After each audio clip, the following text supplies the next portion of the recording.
what I'm hearing you say is, in the presence of over responsibility and believing that you weren't worthy of, you not understanding what you were thinking and feeling, and then believing that you weren't worthy of kindness and understanding for those feelings, your shame overwhelmed you to a point where you were physically hiding, and it Mm-hmm. was leading at some times to self-hatred. But I think a major strength in what you're saying is that, like, if we think about the three major components of the triangle of acceptance and commitment therapy, we've got present moment awareness, getting distance from unhelpful thoughts and feelings, and then commitments to your values. And so it sounds like, although sometimes you really got stuck in unhelpful thoughts and feelings, specifically over responsibility and shame, at other times you were able to be present and you were able to commit to things you value, and you have a strong identity related to things that you value, including relationships and work. Mm-hmm. And so actually you were able to overcome the intensity of the shame that you were experiencing sometimes through commitments to valued action, which is really outstanding and really helped you in development despite suffering from OCD for so long.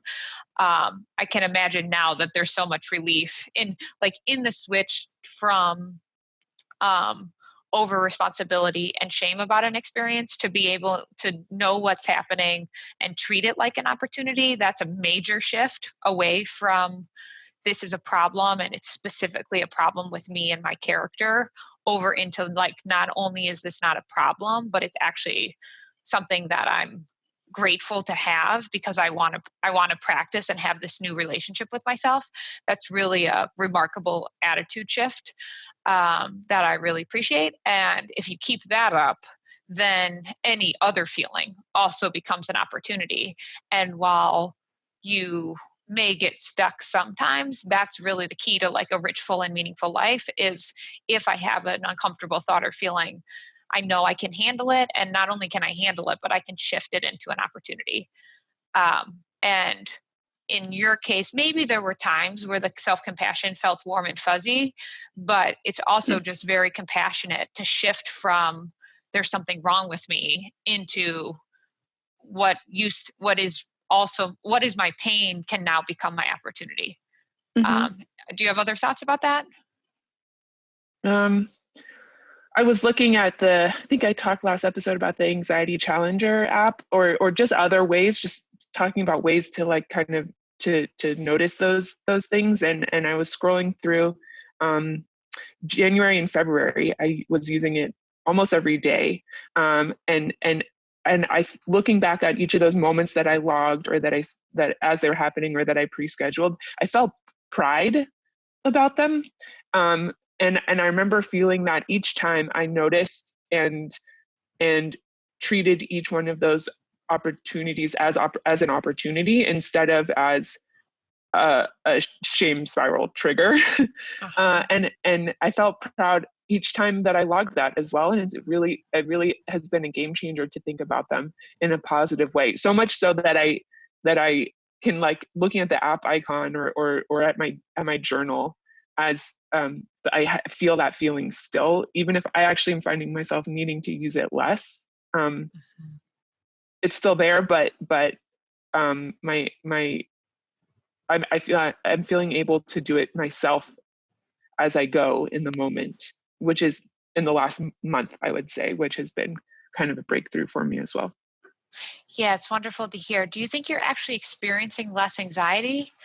Um, or when you feel anxiety, you kind of immediately have this new attitude change to access, and so you don't even have to kind of go through the steps in the same way?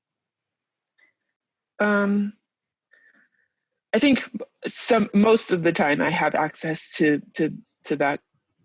these strategies and these feelings of compassion and treating it like an opportunity. I wouldn't say every time. Mm-hmm. um, I don't know. It's possible that I'm experiencing less anxiety. It's hard to untangle. I'm still working through that.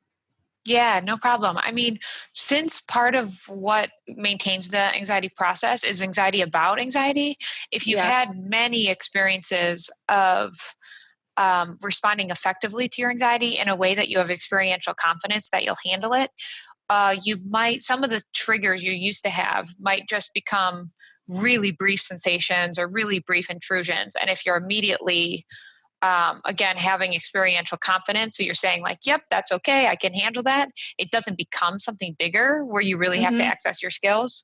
So I mean, it sounds like your everyday life is the same in terms of you still have to do laundry, you still have not just right triggers, you still have work, you still have relationships. So none of the, in that sense, none of your triggers are gone, but you Yeah. probably have less anxiety because many things feel like you can handle them. And then if and when you have something that you weren't expecting, you also have access to the new framework. Mm-hmm. Yep. Yeah. You've nailed it. That's exactly how I feel. Okay, well, that may be a good place to stop. Is there anything you want to commit to for the next time that we talk?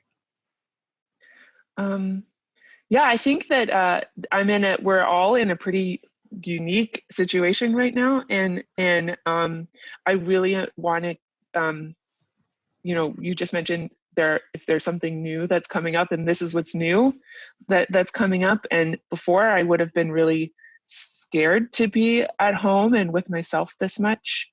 Um, Also with my boyfriend who's here too, in this small apartment, and I think that it is a without routine. I could see how there are places where I could slide, and not extend myself that compassion. And so I think what I am committing to for next time we talk is to keep noticing, and I think what I also want to do is notice if there is any kind of turtling that's happening, um, even if not physically, but if there's any kind of hiding that's still happening, especially in like such particularly stressful times. Okay, that sounds like a great plan. I'll see you in a couple of weeks.